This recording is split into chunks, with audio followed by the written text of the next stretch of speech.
Ողջույն։ Սիվիլետի քաղաքական մեկնաբան Էրիկ Հակոբյանի հետ այսօր փորձելու ենք հասկանալ ԱՄՆ փոխնախագահ Ջեյ Դի Վենսի առաջիկա այցի նշանակությունը, Թրամփի նորաստեղծ խաղաղության խորհուրդ մարմնի նշանակությունը, կխոսենք նաև որոշ ներքաղաքական հարցերի մասին։ Ողջույն Էրիկ։ Շատ ուրախ եմ։ Էրիկ, ինչպես ասացի, սկսենք ԱՄՆ փոխնախագահ Ջեյ Դի Վենսի առաջիկա այցից, որն ի դեպ կայանալու է փետրվարի առաջին կեսին։ Սկզբից խոսվում էր, որ Հայաստան է գալու, այնուհետև Դավոսից հետո հայտնի դարձավ, արդեն Թրամփի համապատասխան գրառումից հայտնի դարձավ, որ Ադրբեջանն է գնալու, ստորագրվելու են որոշ համաձայնագրեր։ Մենք կխոսենք դրա մասին առանձին։ Իմ առաջին հարցը նախ Ջեյ Դի Վենս ֆիգուրի այցի նշանակությունը եւ առհասարակ Ջեյ Դի Վենսն այսօր ինչ տեղ ունի ԱՄՆ վարչակազմում, հիշում ես երևի, երբ նոր էր նշանակվել, մի փոքր թերահավատություն ու նաեւ ինչ որտեղ նաեւ ծաղր կար նրա հանդեպ։ Ինչ առաջինը էսի պատմության մեջ մեր անկախությունից հետո ամենախոշոր ամերիկյան քաղաքական ֆիգուրն է, որ եկել է գալու Հայաստան, կարծեմ այս վերջին անգամ կարծեմ Դիկ Չեյնին էր հեղինակ, որ փոխնախագահը որ գնաց Բաքու 2008-ին, բայց Հայաստան երբեք փոխնախագահ Ամերիկայի չի եկել։ Պետք է հասկանանք, որ Ջեյ Դի Վենսը մենակ այսօրվա հարց չի, ապագայի հարց է, որտեվ եթե դու փոխնախագահ ես, շատ հավանաբար է, որ դու մյուս ընտրություններին, որտեղ Թրամփը արդեն երկրորդ թրամն է, երկրորդ թրամի վերջում նոր նախագահ կընտրվի, իրակուսակցության տեխնացուն այլելու նախագահի պաշտոնի համար։ Եւ հավանական է, որ նաեւ լինի Պաշտ հիմա էդի մոմենտի քաղաքականություն կապ ունի 28-ին ինչ Ամերիկայի մեջի ինչ են ասում տնտեսական վիճակը ինչպես է, բայց ինչպես որ նայես ինքը հավանաբար է որ կարող ապագա նախագահ լինի։ So ինքը այդ աշխով շատ լուրջ դեմք է եւ իր աստեկալը շատ կարեւոր նշան է, որ առաջինը մեր երկիրը եւ այս մեր շրջանը ավելի կարևորացել է Ամերիկայի քաղաքական սիստեմների մեջ, բայց ինչու է գալիս է, ես կարծում եմ մենակ մեր հաշվով չի գալի, իրանց հաշվով է գալի, որտեղ եթե նայես Թրամփի հետ իր ռեժիմը շատ հաջողություններ չունեցել, իրանց աչքին է սթրիփը եւ խաղաղություն բերելը, success story, հաջողության պատմություն, եւ գալու է որպես հաղթանակ ցույց տա ճիշտ Ռուսաստանի քիթի տակը մենք ենք ելել հիմնական միջնորդը ձեր դերը վերցրել ենք եւ չմոռանանք Պարսկաստանի կողք սոսի շատ հավասար չափ իրանց պատճառներով է որ կարող են ցույց տան որ ինչ հաղթանակ են ունեցել խաղաղություն ենք բերել դա Թրամփը գիտե կարծում չէ խոսում որ ինչպես 560 հատ պատերազմ է կանգնացրել բայց հիմնականում մի բան մենք մենակ մեր 2-3 հատ արի եւ էսի դրանից մեկն է so այդ կոնտեքստում պետք է հասկանանք իր այցը ստեղ Եվ ինչ է ասում Թրամփը, որ Հայաստանի հետ խաղաղ միջուկային համագործակցության համաձայնագիր է կնքվելու, իսկ Ադրբեջանի հետ պաշտպանական սարքավորումներ, նախ համեմատությունը ինչ է ստանում Ադրբեջանը եւ ինչ է ստանում Հայաստանը։ Նայեք, այս ամենը Թրամփի մեջ թվիթից է գալի, որ հիմնական ուրիշ տեղեկություն չկա, եւ գիտեք Թրամփի թվիթները դժվար է պատահած հասկանալ, որովհետեւ չես հասկանում անձնական ագրում, քաղաքական ագրում, բայց եթե ուզում ես այդ երկուսը համեմատես, ինչ են խոսում, ասում են, որ Բաքուին ռազմական նավեր են ծախելու Կասպից ծովի վրա, այդ պաշտպանական այդ անգլերեն ասում են զրահաբաճկոնները, այո, եւ դա համեմատելի չի այն բաները, որ մենք ենք ստանում միջուկային նոր ինչ են ասում nuclear plant-ը, որ կա որ մեծամորի տեղը պետք է վերցնի, ատոմակայանի plant-ը, որ պետք է տեղը վերցնի, մեկ էլ այդ կիսահաղորդիչների semiconductor-ների waiver-ներ կա, որտեղ Ամերիկան շատ է խիստացել դրանց էքսպորտի վրա, եւ մեր այդ data center-ը, որ կառուցվում է, հիմա այդ Firebird-ը առանց դա չի կարող աշխատի։ Այսինքն այս կիսահաղորդիչներով համաձայնագիրը նաև ռազմավարական նշանակություն ունի ինչ որ։ Այո, եւ ռազմական, որտեղ գիտեք, որ մենք ընկերություններ ունենք, որ Հայաստանում հիմա շատ ակտիվ աշխատում են, եւ այդ մասերը, այդ semiconductor-ները պետք է իրանց համար։ So եթե համեմատում ես այս երկուսը, եւ վերջին անգամ որ նայամ, վերջի երկու պատերազմները մեր թշնամու հետ Կասպից ծովի վրա չի։ So իմ աշխով եթե ուզում են իրանց միջուկային սուզանավ ծախեն, սուզանավ ծախեք իրանց մեզ համար տարբերություն չունի, եթե Աստված ոչ անի երրորդ պատերազմը լի, չեմ կարծում Կասպից ով ենք պայքարելու։ Այդուհանդերձ այս տարածաշրջանային այցը արդյոք նշանակում է, որ ամերիկյան վարչակազմը փաթեթային է դիտարկում Հայաստանն ու Ադրբեջանը, թե պետություններ իրենց առանձին խնդիրներով։ Լրիվ չէ, այո, որտեղ էս թրիփի ծրագիրը տեխնիկապես երկու երկրի ծրագիր է, բայց հիմնական 3-4 երկրի ծրագիր է, so այո, որոշ ծավով package է, բայց հետո տնայես Թրամփի ռեժիմը շատ հատուկ հարաբերությունների ամեն տարբեր երկրի հետ իր հարցերի վրա, նայում ենք Հայաստանի հետ ռազմական վարժություններ կան ամեն տարի 6 տարի է լայնանալու են, ամեն տարի կան այդ բանի հետ շամի երկրի հետ չկա։ Եվ տեսնում ենք, որ այդ Թրամփի ռեժիմը լրիվ բանը վերացրել է, այդ USAID-ը եւ ստեղում մի քանի $100 միլիոն դրել, որ Հայաստանում ծախսել է թրիփի ծրագիրի համար։ So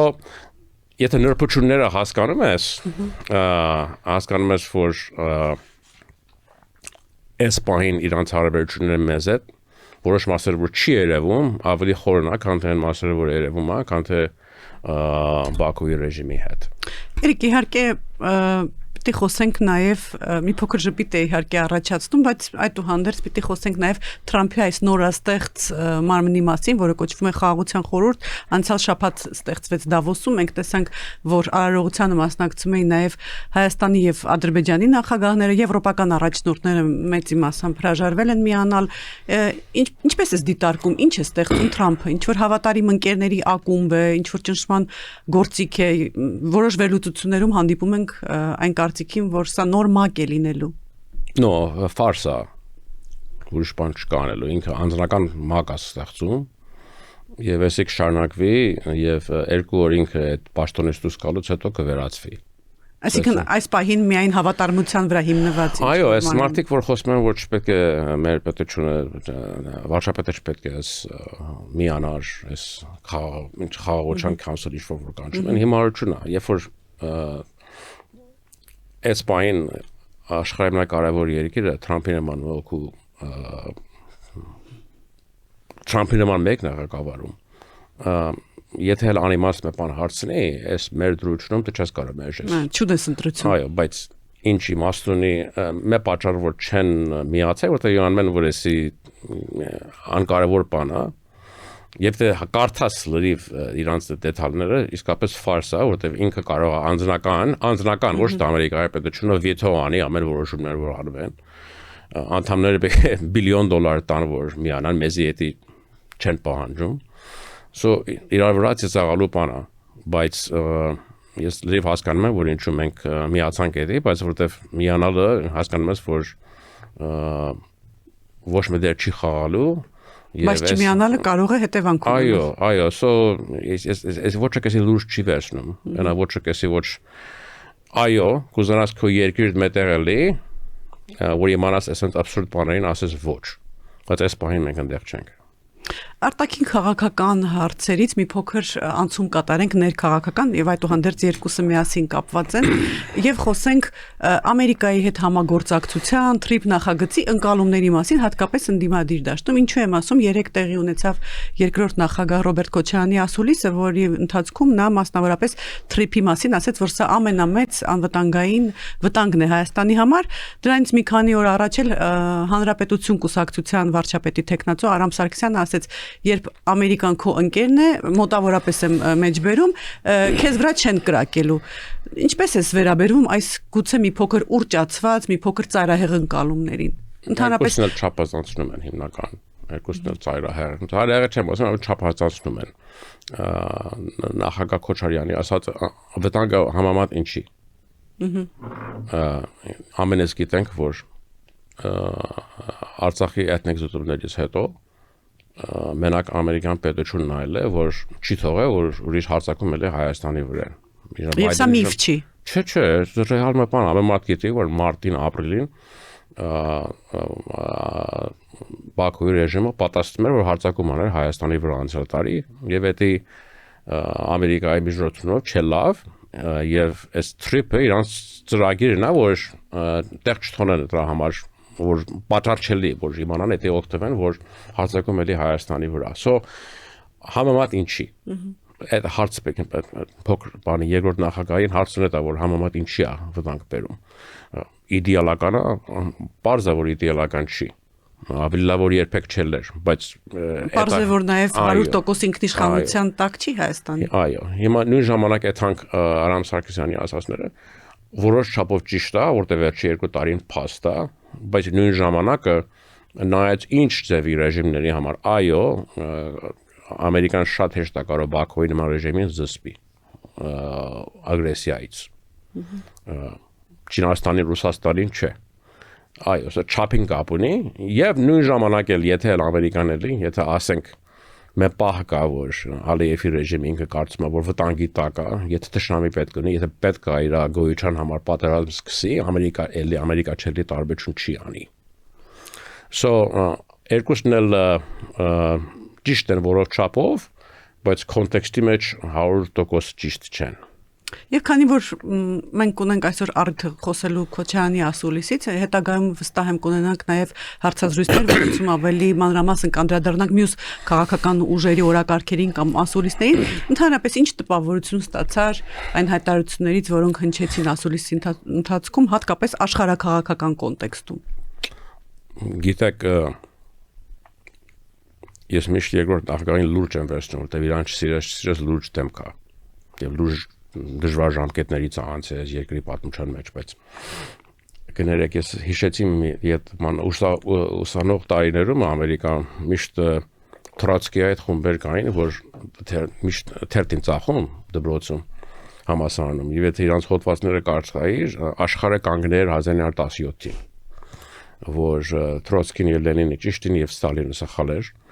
եւ որոշ չափով, երբ որ լսում ես նախագահ Քոչարյանի ասուլիսները, կարծում ես, որ աշխարհը մնացել է 2004։ Ինքը մեր Ռուսաստանի մասին է խոսում, իդեալական Ռուսաստանի խոսում, որ հիմնական գոյություն չունի։ Չեմ հասկանում, ինչպես է կարող դու այդ մոտեցում ունենաս Ռուսաստանի 2023-ի էթնիկ զտումներից հետո, երբ որ իրանք քո գործընկերների Արցախում հանձնել են Բաքուի ռեժիմին, որ հիմա բանդում նստած են 22-ի ջերմուկի հարձակումից հետո, երբ որ Ռուսաստանը ասում է սահմաններ չունեք, սահմաններ չեն։ Ես փորձեմ փաստաբանը լինել այդ կարծիքի եւ ասել, որ հիմնականում մեղադրանք է հնչեցվում իշխանության հասցեին եւ մեղադրվում է հենց Հայաստանի իշխանությունը, որը իր թերացումների եւ սխալների պատճառով է բերել այդ իրավիճակին։ Այո, վստահ եմ որոշ չափով ճիշտ է, բայց երբ որ դու երբեք պատրաստ չես, որ ոչ մեծ սխալ տեսնես Ռուսաստանի մոտեցումի մեջ, երբ որ Հայաստանի քաղաքական հասարակությունը այդպես չի տեսնում, դու որտե՞ղ ես տալու այդ քաղաքականությունով։ Այս պահին այդ մաքսիմալիստ ռուսական դիրքերը Միքայել Բադալյան, Ռոբերտ Քոչարյան ասես 20-25% ավերաժակություն չունեն այս երկրում։ So ես իրանից խնդրեմ, որ ինքը շատ ավելի ռուսերեն է խոսում, ես ռուսերեն չեմ խոսում, բայց գնա ռուսական Telegram-ում, տես որ ռուսական նացիոնալիստ աչակողմյան ցանցերը ինչեր են ասում իրանց պետության համար, իրանց բանակի համար, իրանց օլիգարխների համար եւ Պուտինի մասին։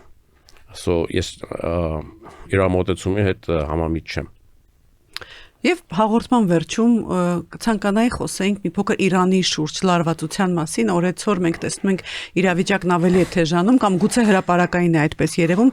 Թրամփն է սպառնում եւ ոչ է անում գնալ համաձայնության Թեհրանին, Թեհրանը իր հերթին հայտարարում է, որ եթե հարված լինի ինքը շատ ավելի ուժեղ հակահարված կտա, այս երկուսի արանքում Հայաստանն է ի վերջո, երկուսն էլ մեզ համար կարեւոր են։ Վերջերս մենք նաեւ լսեցինք Հայաստանում Իրանի դեսպանի շատ կոշտ հայտարարություն իդեպ ինչպես է մեկնաբանում այդ հայտարարությունը եւ առհասարակ ինչ ես կարծում այս լարվածության եւ Հայաստանի հնարավոր դիրքավորման մասին։ Առաջինը եթե դեսպանի ասացները խոսքերը պետք է հասկանանք այդ կոնտեքստում որ հիմա այս բան Պարսկաստանի անկյուն քշված երկիր է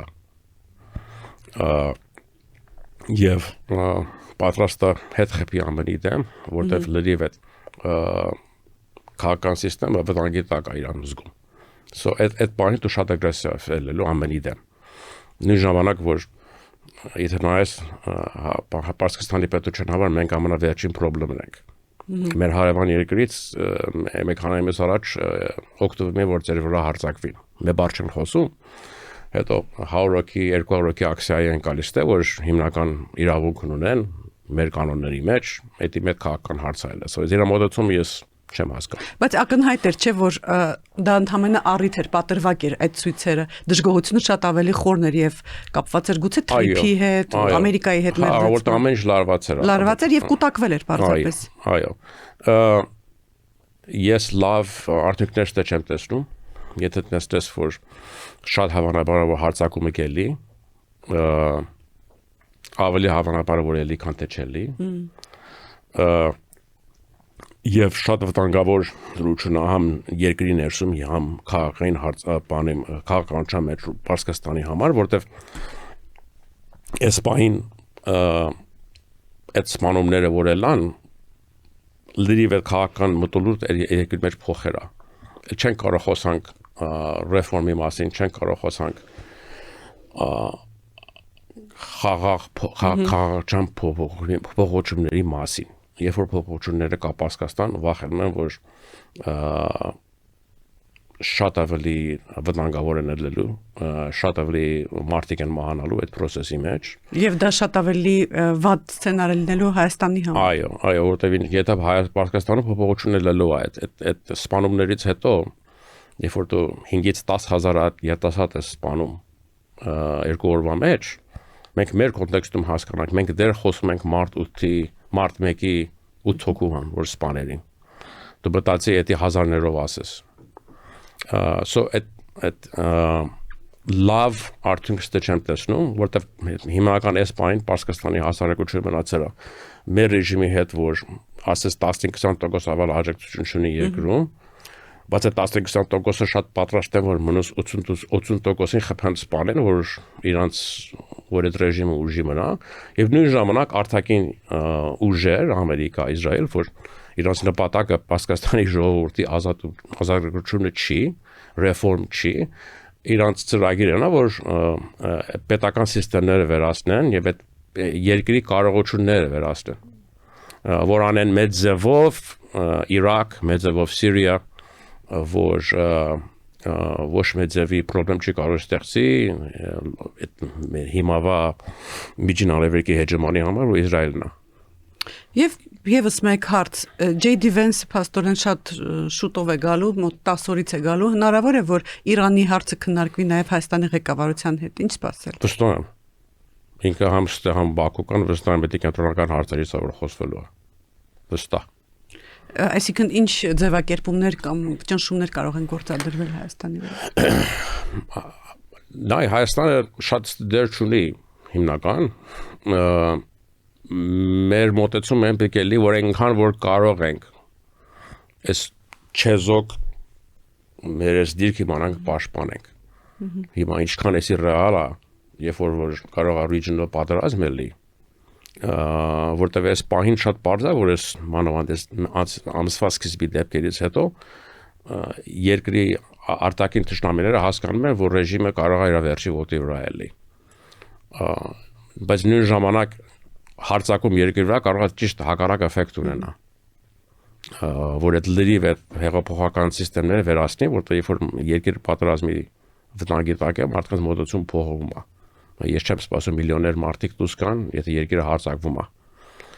Հարձակումի տակ է։ Բայց միգրացիոն հոսքեր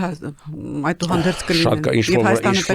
Ինչ որ համառատեսան կարող են նորից տեսնենք, բայց նայեք Թրամփի մոտեցումն էլ, եթե հասկանում ես, ինքը երկար պատերազմներ չի սիրում։ Ուզում է մտնի Վենեսուելա եւ նախագահային վեսնի դուրս գա, հետո նավային բլոկետ ստեղծի, ասի նավթեր տվունձի։ Սա նորմալ մոտեցումներ չի։ Սա հատուկ զով չենք հասկանում, որ ինչա կարող է լինի։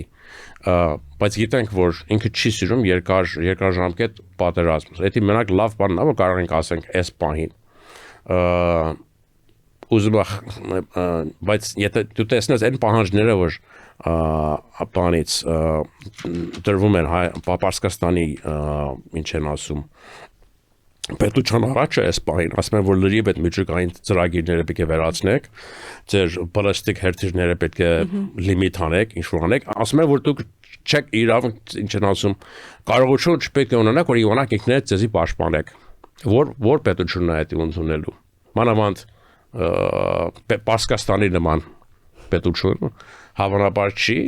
որ այտենց լիմիտներ ունի եւ ես վախենում եմ որ այս երկու կողմերը չեն կարող հասկացողության հասնեն որտեվ նույն ժամանակ ուժեր կան որ չեն ուզում որպեսզի հասկացողություն ելի եւ կարող է հասկացողություն ժամեր արդեն անցել նա խոսենք մտածում ինչ ծև պատերազմի ոչ թե որ պատերազմ կլինի պատերազմ չլինի ինչ աշխով որ նայես էսի մեզ համար լավ չի Շնորհակալ եմ Էրիկ, մենք ինչպես միշտ կշարունակենք հետևել հետագա զարգացումներին։ Շատ մերսի։ Հիշեցնեմ, ես զրուցում էի Civilnet-ի քաղաքական մեկնաբան Էրիկ Հակոբյանի հետ։